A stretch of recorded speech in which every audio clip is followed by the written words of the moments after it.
What's going on, guys? Today I want to talk about a really exciting 3x3 that just came out, the Valk3. Now I'm showing you this box because this is how it came to me, but I don't think this is how it's going to look whenever it comes to you. So if you buy one, I doubt it'll come in a little box like this. It comes in a more fancy, like a black box or something like that. You can find that online, but mine came in this. So yeah, as you can see, it is the Valk. It is a 55.5 millimeter 3x3. I don't know if the 555 was on purpose for mats, but either way, it's kind of funny. And yeah, first off, I want to show you guys the pieces. So as you can see down in there, it uses a traditional core system, but something that is different is the fact that there are no stalks under these centerpieces. So when you take it apart, they actually all just kind of compress down onto the core due to the springs. And I'm sure there are other puzzles that use this design, but the one that sticks out in my mind is the Banshee. It was the first one I had ever seen to use the no stalk.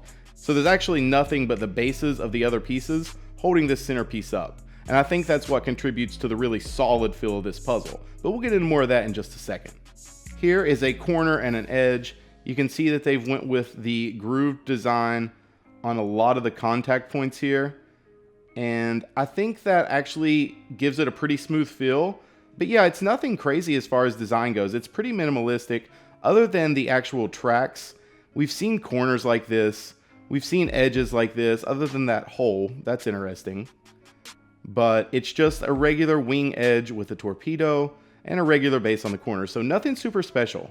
But when it comes to feel, this puzzle is unlike a lot of other things. Now, I would compare it a lot to a Mei Ying and a little bit to a US Yao, but it doesn't have that hollow feeling that the US Yao has, and it's a little more solid even than the Mei Ying.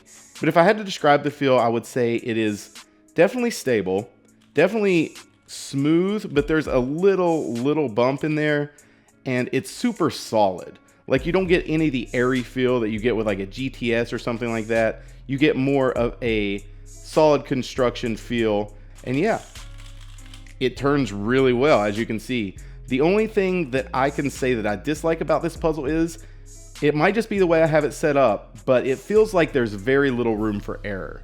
So like, corner cutting feels pretty good on most sides, but it feels really springy whenever you do that. It snaps into place. It's not an effortless cut. But its performance is definitely on par with top 3x3s right now, and I think this will be a lot of people's mains, especially for one-handed. Now, you guys probably know I'm really bad at one-handed. Let me show you a sexy move. All right, so as you can see, that's not my event, but this puzzle, where it's so stable, I think it will be really fantastic for OH, and I really look forward to people using this. I don't think it's beat out my GTS, but it's definitely my second favorite speed cube right now, even above the 356 Air, but those are kind of neck and neck. So now what I'm going to do is I'm going to show you guys some solves and let you see how it performs. I think I got a 14 point something average. It was pretty good for me. So check the cube out on the Cubicle. I'll put a link down in the description and check out these solves. And I hope you guys like this first look. I'm definitely going to be coming out with some reviews soon of the Air and this, and maybe even a vlog soon. So give it a thumbs up if you enjoyed. I hope you did, and you'll hear from me really soon. Later, guys.